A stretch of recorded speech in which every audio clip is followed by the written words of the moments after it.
think I can do a barrel roll with the coffee. Okay, Kirkland. Didn't spill a drop.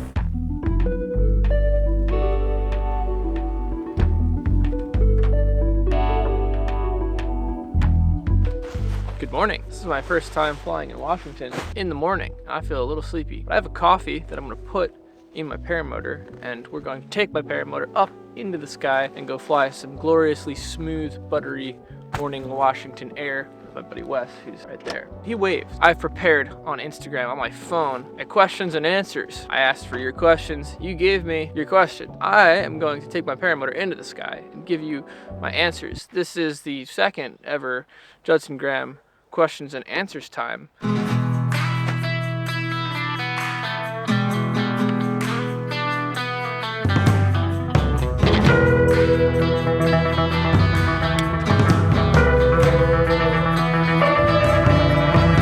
Very nice, Wes.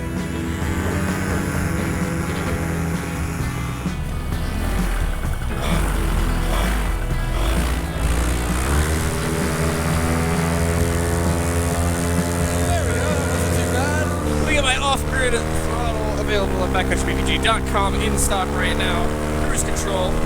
Set this right here. Trevor said I should yell. Check it out.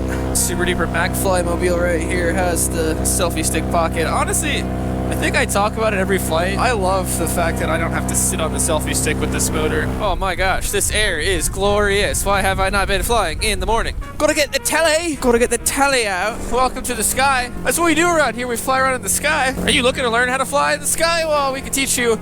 backcountryppg.com. It's my good buddy Trevor and I running a paramotor school based in Salt Lake City, offering you some of the highest quality paramotor training in the land. We got some of the best instructors. We sell every major manufacturer of paramotor and paragliding equipment.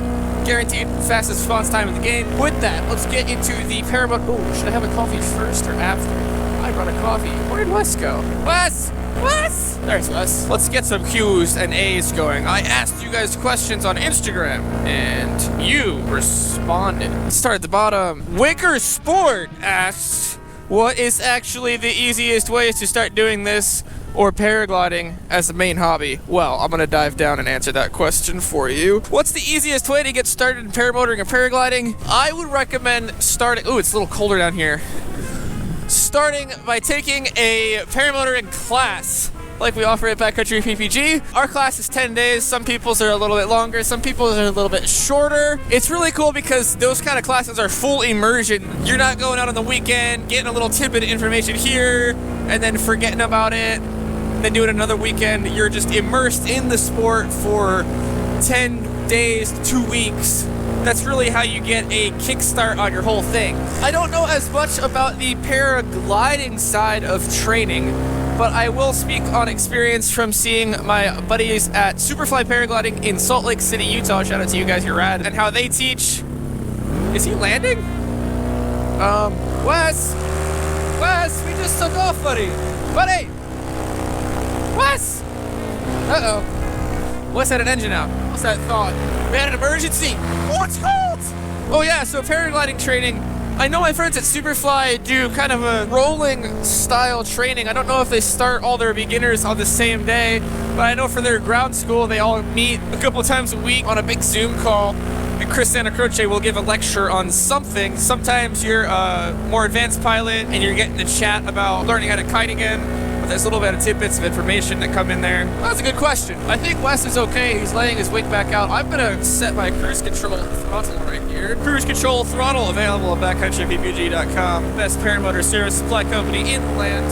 Costco Kirkland Signature cold brew coffee in Washington, as you can see by lovely Mount Rainier. Kirkland's actually that way. Woo!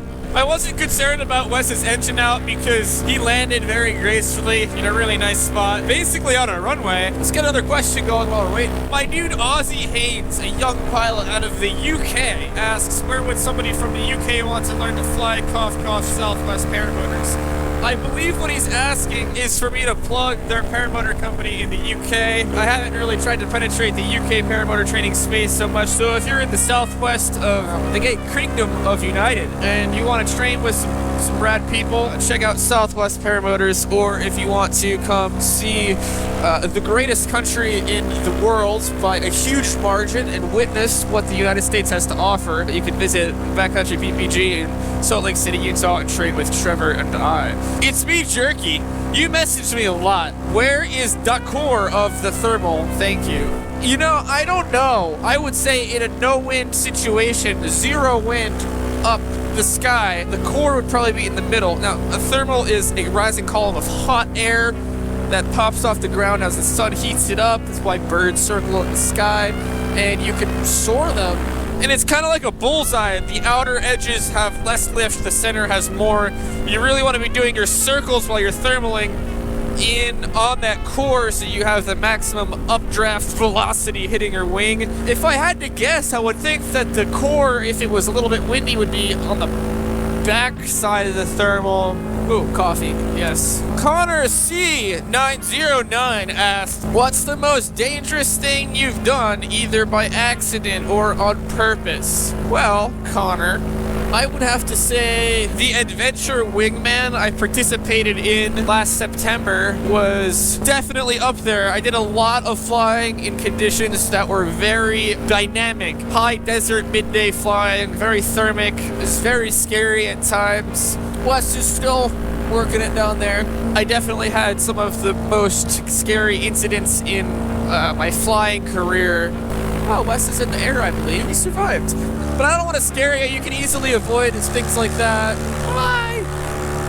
We can train you about that at Backcountry. Now we got that experience. Matt Stash, what's up, Matt Stash? Says when it's finished, will you drive your bus out to Torrey Pines so I can see it in person? Probably this winter, February, I believe. I went to Tiny Fest in San Diego. It's a convention for van lifers, schoolie builds, campers, that kind of stuff. I got a lot of inspiration for the bus from there, and it was really the thing that pushed me over the edge and said, yes, I want to do this. And one of my goals with the bus is to be on display at Tiny Fest next year. I think it would be really cool to be full circle like that. That's right next to Torrey Pines, and I would love to go do that. Flying at Torrey Pines is pretty cool. Braden E. Jackson, what made you want to start flying, and what part about it keeps you flying?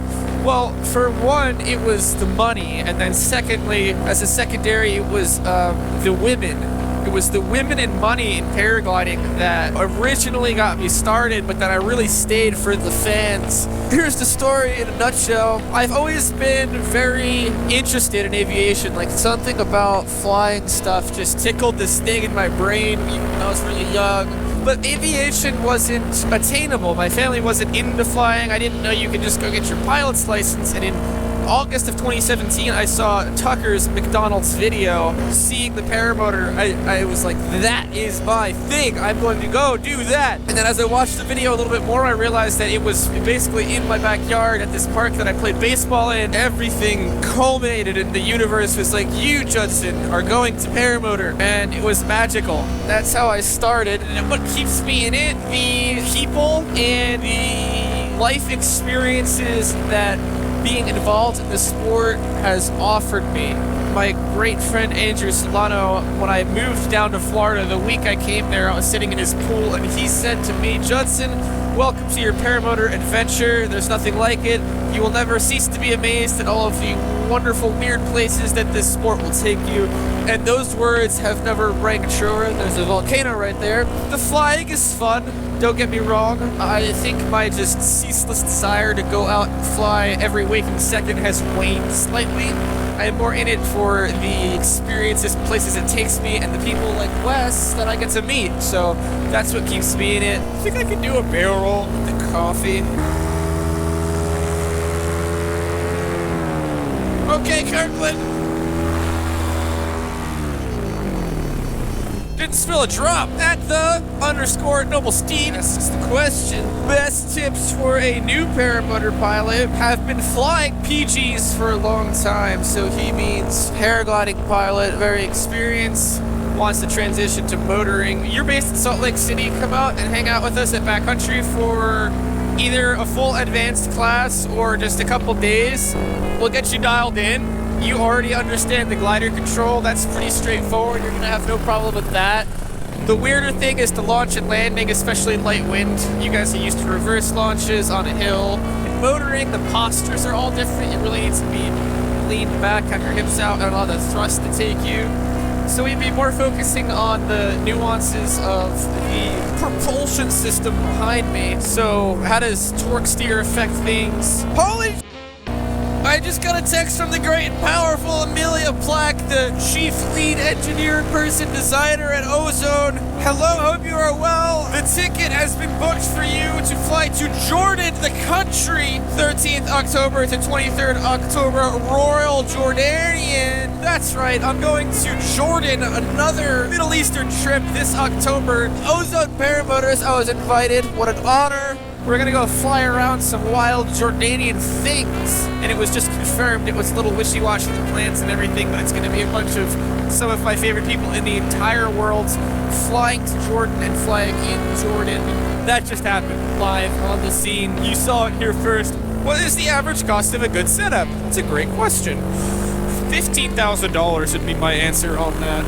Let's do like some gentle asymmetric one-handed spirals while I answer this question. In general, the paramotor itself behind me will cost between $7,000 and $9,000 depending on what you get. I know the MacFly I'm flying right now is a premium unit costing $9,300 or thereabouts. Gliders hover around the $4,000 mark, and then I just tack $1,000 on for miscellaneous things like a reserve parachute, gas cans, windsocks, helmets, that kind of stuff. It generally puts you in the $15,000 ballpark to get into it with nice solid equipment that's new and fresh and going to be reliable.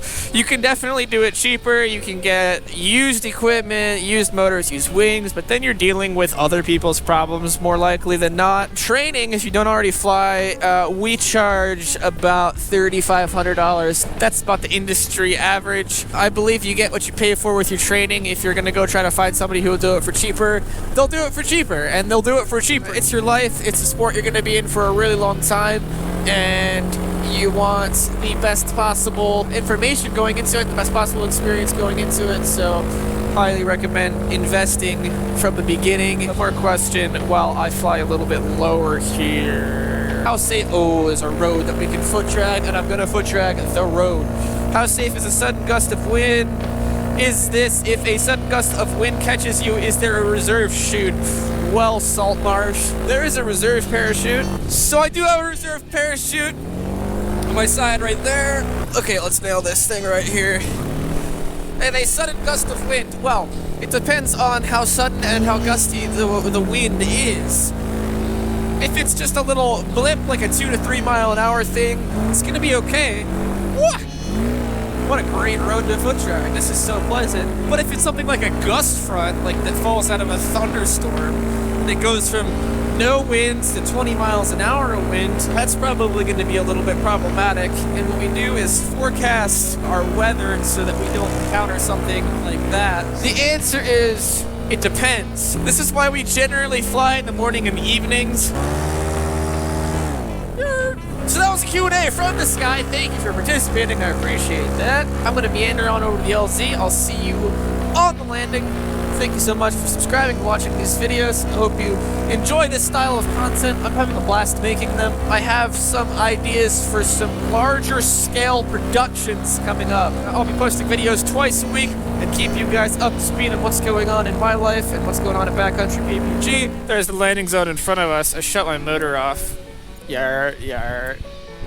This is what happens on a Freeride 14 when you just yank brakes. That's what turbulence looks like. Wow. I'm gonna be short.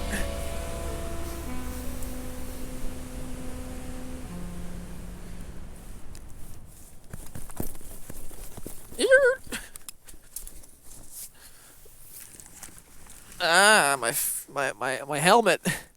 Nice, nice, nice.